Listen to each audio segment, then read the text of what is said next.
And that's why right now Director Patel and Deputy Attorney General Todd Blanche are on their way to Chicago. I've been to Memphis. All right, picture this.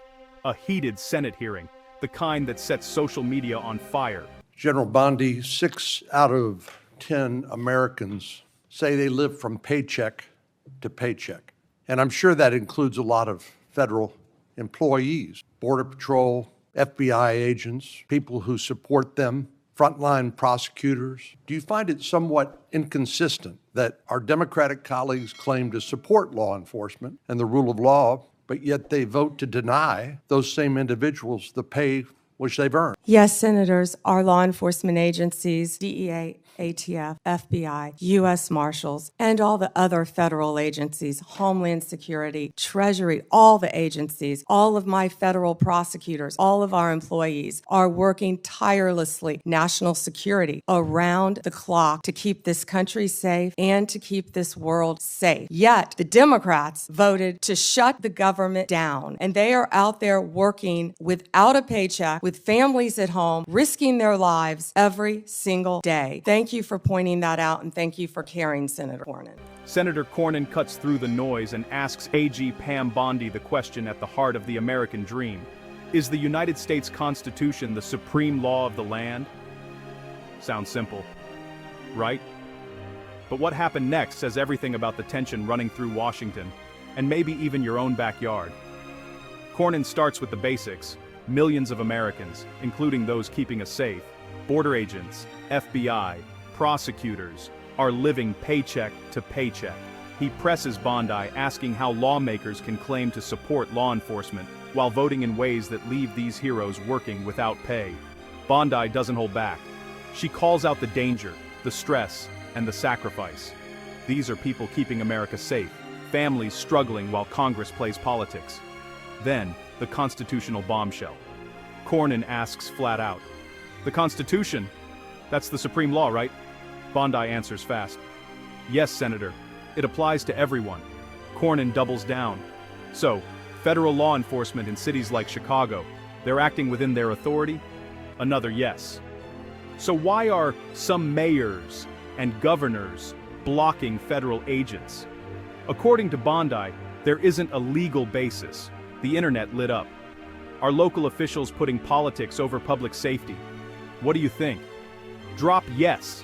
It should in the comments if you believe the Constitution applies everywhere. So let's get back to some basics. The Constitution of the United States is the supreme law of the land, is it not? Yes, sir. Applies to all Americans, the entire country. Federal law, likewise, applies to the entire nation, does it not? Yes, Senator. And so when federal law enforcement agents go to cities like Chicago to enforce federal law, they are acting within their authority, are they not? Yes, Senator Cornyn. So on what legal basis would a governor or a mayor say, we're going to deny or prevent a federal law enforcement agent from enforcing federal law? What would be the legal basis for them to do that? You know, Senator, there's not one. And as I stated, there were 571 homicides in Chicago last year. And that's why right now Director Patel and Deputy Attorney General Todd Blanche are on their way to Chicago. I've been to Memphis. They're in Chicago right now to protect the people of Illinois.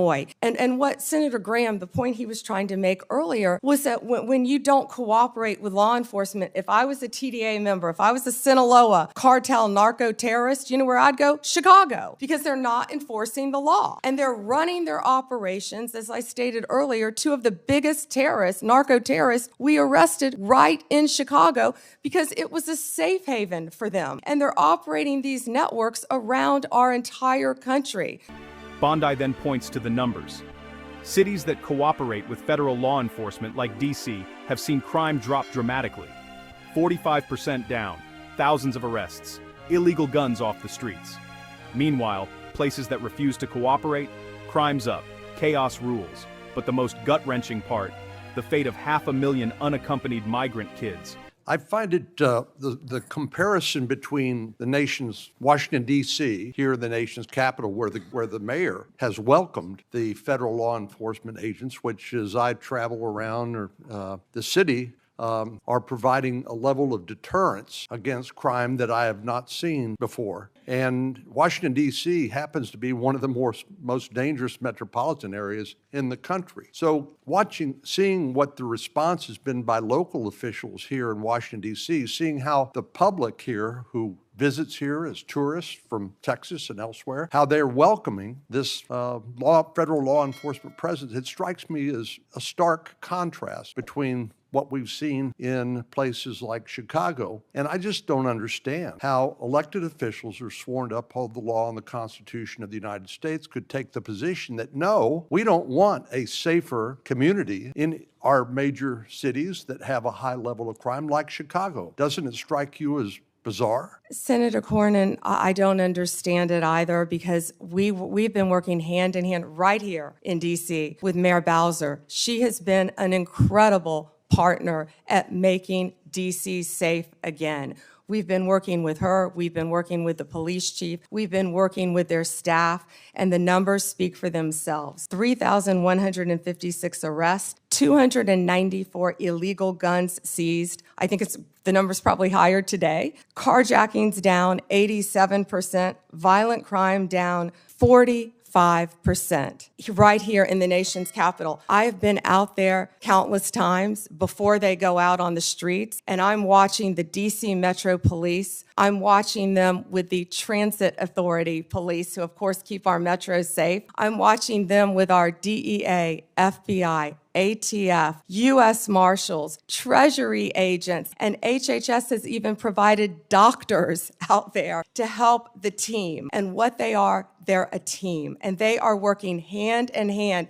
If you couldn't see their shirts on their insignia, you wouldn't know what agency they were with. I've truly never seen a partnership like that in my career, and it's working together, and that's what Illinois is refusing to do. And I wish these senators, I wish Senator Durbin would condemn the governor of Illinois and have him work with us, like we're doing now in Memphis. We have the governor of Memphis, we have our two great U.S. senators in Memphis, we have the mayor of Memphis the same, the chief working hand in hand there. Bondi reveals the horrifying truth. Thousands lost in the system, hundreds exploited or abused by so-called sponsors. She vows justice, but says it's a crisis America can't ignore. So I know that President Trump's administration, the Department of Justice in particular, has located 22,000 of these 500,000 children. Could you talk to us a little bit about your efforts to rescue these children that had been abandoned by the Biden administration? Yes, and Senator, thank you for asking that question. President Trump cares deeply about our children of this country and children from around the world. This is horrific what has been happening in our country. Law enforcement has arrested approximately 458 sponsors. Now, what these sponsors are, they lie to ORR, many of them, to have an unaccompanied alien child. Some of them later exploit and abuse these children. They're not parents, they're not guardians. They're coming into this country, they were coming into this country without any ramification across the Mexican border until Donald Trump became president again, and that's when it stopped. We are doing everything in our power to find and arrest these people who are exploiting these children and find these children throughout our country. One of those cases, we charged a Guatemalan national unlawfully residing in Cleveland with lying to government because he became the sponsor of a young girl. And of course, we found he was later sexually abusing her. That's one of many cases, Senator Cornyn, that I can talk about. And Donald Trump will not rest until all of these sponsors are found and these children are found and protected. So here's the real takeaway. The Constitution isn't just a piece of paper, it's a promise. When we ignore it, real people suffer. If you want the truth behind the headlines, hit subscribe, like, and turn on notifications. I'll keep breaking down the moments that matter, right here on Hot News Today.